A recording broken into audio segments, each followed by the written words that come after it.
തോന്നുന്നു കൂടുതലായിട്ട് വരുന്നത്.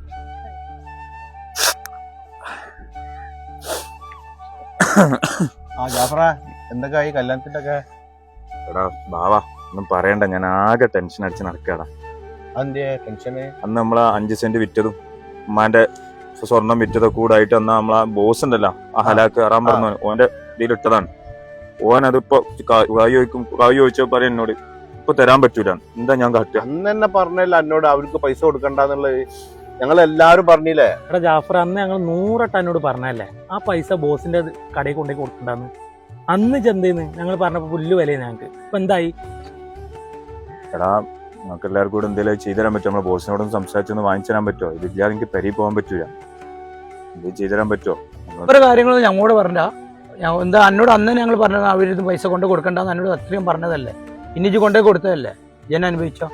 എന്നാ ശരിയടാ, ഞാൻ എന്തേലും നോക്കട്ടെ, എന്താ ചെയ്യാ. ഇതില്ലാതെ പെരി പോകാൻ പറ്റൂല.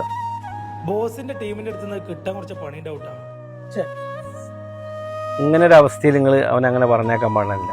വളരെ പരമാവധി സഹായിക്കേണ്ട. കാരണം നിങ്ങൾ കളിക്കൂട്ടുകാരനാണ്, അവനക്ക് ബാപ്പല്ലാത്തതാണ്. അത് വളരെ മോശം. നിങ്ങൾ മാറി ചിന്തിക്കുന്നത് വേണത്. പോകാ ഞങ്ങൾ അന്ന് അവനോട് പറഞ്ഞതാണ് അവൻ്റെ അടുത്ത് കൊണ്ട് കൊടുക്കണ്ട, ആ പൈസ ബുദ്ധിമുട്ടാവും എന്ന് പറഞ്ഞതാണ്. പിന്നെ അവൻ അവന്റെ ഇഷ്ടത്തിൽ അവൻ കൊണ്ടു കൊടുത്തത്.